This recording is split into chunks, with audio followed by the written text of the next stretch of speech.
Hi, good morning everybody. My name is Miss Leslie and welcome back to Simple Science. Today we're going to be doing some marker chromatography.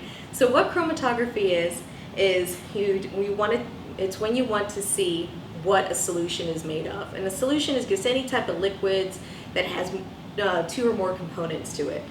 So in order to do this, you are going to need a few supplies. You're going to need some paper towel, which I cut into about 1-inch strips, some scissors to do the cutting,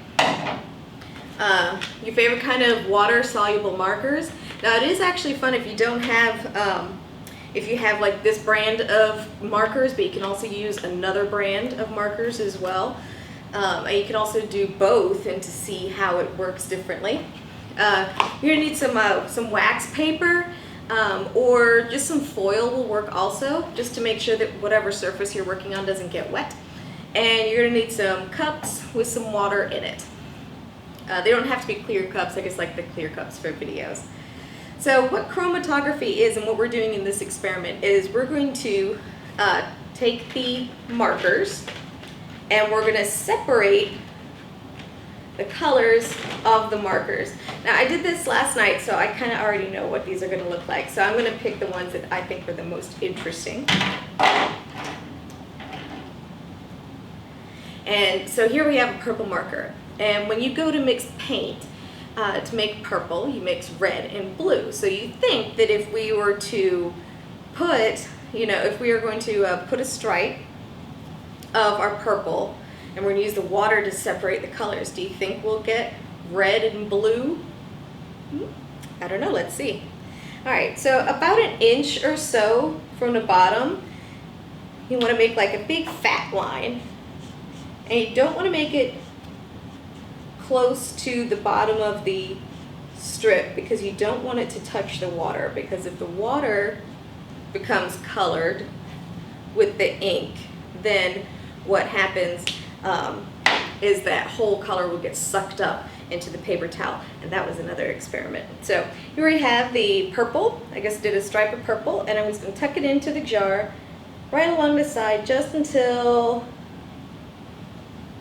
the tip of it starts to get wet, and you just leave the end hanging off the end of the jar. Now that was purple, which we think that if we mix if we mix paint, it's going to be red and blue. So let's see what happens with the purple. And then we have red, and red is a primary color, which means there aren't two colors that mix together to give you red. There's pretty much only red. So this one is kind of going to be our control for the experiment. So we should just get one color, one solid color. This isn't a mixed color.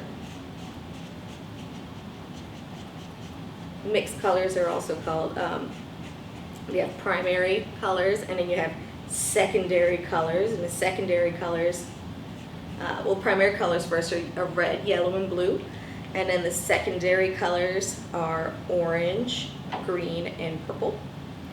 And then you have tertiary colors too, which is what happens when you start mixing those colors around. Alright, so here we have red. Again, this is kind of going to be our control because we should just see red when this one's finished.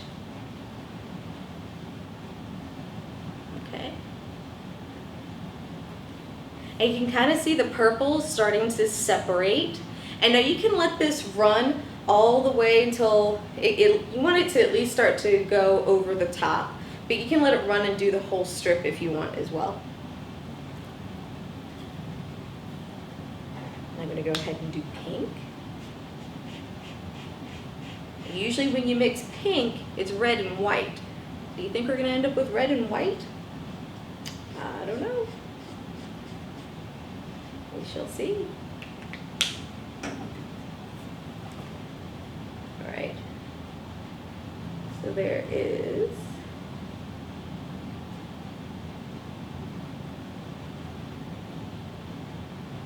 pink starting to go. All right, so here's some tricky ones. We have gray and black. So if you've ever tried to mix black, you find that you really can't.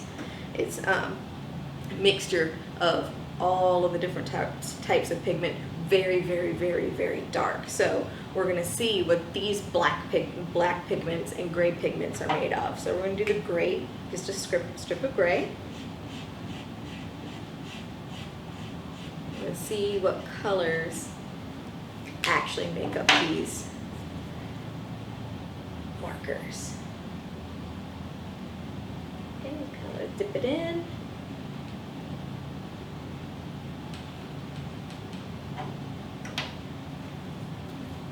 I'm going to do black.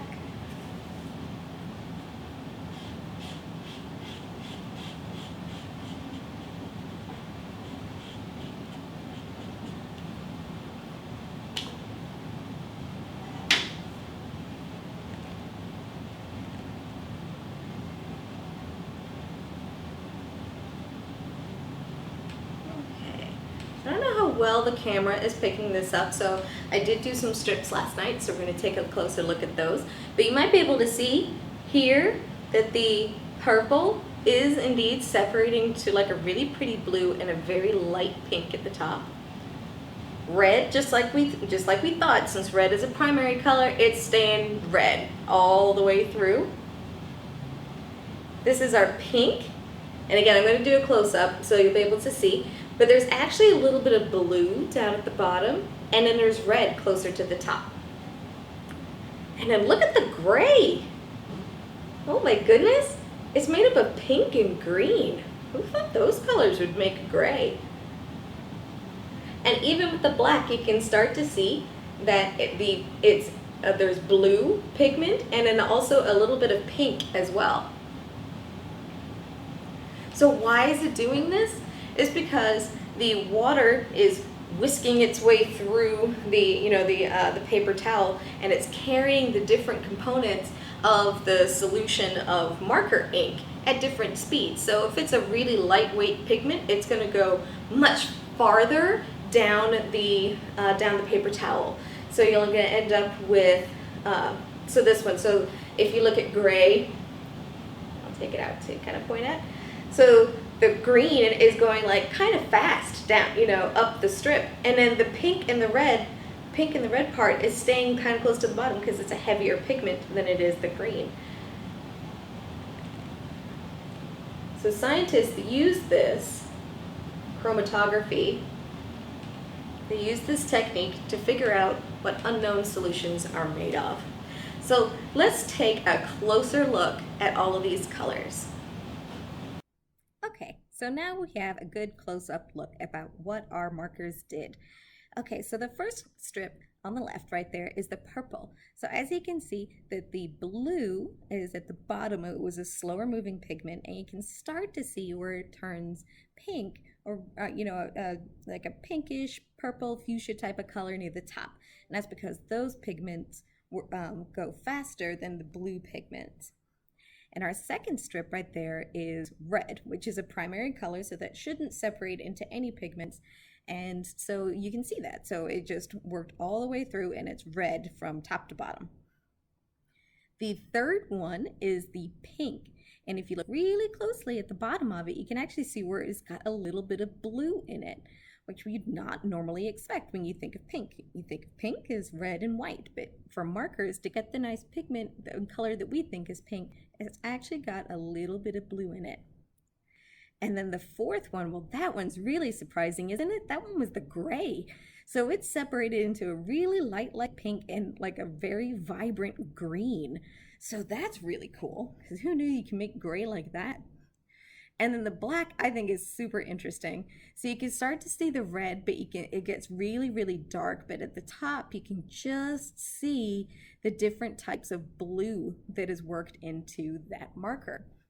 Now, the cool thing is that what you can do with this experiment is, just because one brand or manufacturer made their black or their gray or even their pink and other colors with these types of pigments, that doesn't mean that, these were Crayola, but if you go and you have Crazy Art or Rose Art or even some like Dollar Tree markers or whatever, their pigments and their inks are gonna be mixed different ways. So you can use this technique to actually see what other companies use to mix their colors. Who knew? So this is a really cool little experiment that you can do to learn about chromatography, which is what scientists use, one of the ways scientists use to tell what different solutions are made of. So thank you for joining me today here on Simple Science.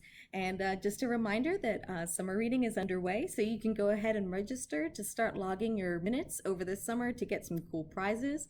And all of our branches are open now too. So you can check our website for detailed hours about when we're open and for how long. And yes, our curbside service is still available.